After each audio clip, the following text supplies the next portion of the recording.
hollow earth theory is that this earth is not molten inside. It is actually hollow. And that suspended in the hollow of the earth is an inner sun. Surprisingly, the notion of a hollow earth was first given scientific credence by one of the founders of modern astronomy. The idea that the earth might be hollow as a scientific notion dates back to the astronomer Edmund Halley, who is best known for his comet. In 1691, he presented to the London Royal Society his hypothesis that the Earth is hollow and contains several little spheres inside, sort of like those Russian Matryoshka dolls. He was hypothesizing this for a very practical reason. The Earth's magnetic pole moved a little bit every year to the west. And his idea was that our outer sphere had inner spheres that turned independently of the outer one. He also suggested that these interior spheres would also be able to support life. In 1818, former U.S. Army Captain John Cleve Sims, Jr. announced that there were vast openings at each pole where we could enter inner Earth. With Sims, the idea of a hollow Earth gets tied into exploring for the pole. At this point, nobody had actually seen Antarctica, for instance.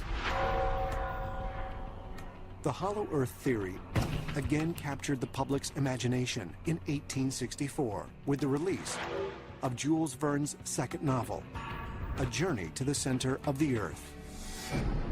The novel takes an Icelandic guide and a professor and a young man down into the center of the Earth.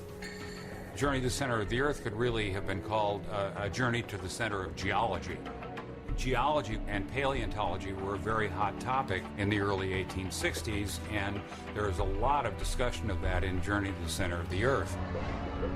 But while Verne popularized the idea that extinct life forms might still exist inside the Earth, others envisioned that the Earth contained advanced underground civilizations.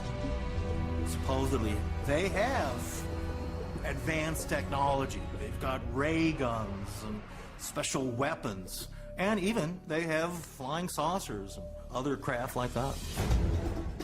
But is there any evidence that such fantastic claims could be true?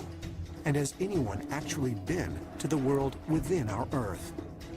Proponents of the hollow Earth theory say yes, and that one of the explorers was no less a luminary than famed polar pioneer Admiral Richard E. Byrd. In the 1920s, Byrd made world headlines by flying over the North Pole and by becoming the first man to fly solo over the South Pole. But hollow Earth theorists believe that the famous explorer went even farther, and that on February 19, 1947, Admiral Byrd piloted a plane through a hole near the North Pole into the interior of the Earth. Flying saucer type craft took control of his airplane with some kind of tractor beam. And they landed them near inner Earth City. And the message that they had for us was that they consider themselves the guardians of this planet, okay? He says, we don't approve of you people using nuclear weapons. We had just blown up a couple of cities in Japan a couple of years before. So this was the message that he was given. But when he got to Washington, they put a lid of secrecy on this, that this was not to go out. Some say Admiral Byrd's own account of this flight into the hollow Earth is detailed in his secret diary, published in the 1990s, almost 4 decades after his death. But skeptics claim the diary is a forgery and point out that in February 1947, at the time Admiral Byrd was supposedly visiting this other world underneath the North Pole, he was actually part of a vast 4,700-man naval exploration called Operation High Jump, 12,000 miles away, near the South Pole. As life not only living on the outside of borders of it, but the inside borders. But there's some things about our planet that have been withheld from us. Our Earth is hollow. The governments know. It's time to find out what the truth really is that's out there.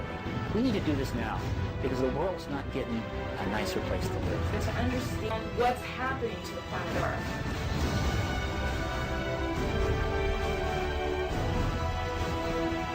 Too many important things are being withheld from the people of the world about the world they live in. The government's not telling you the truth.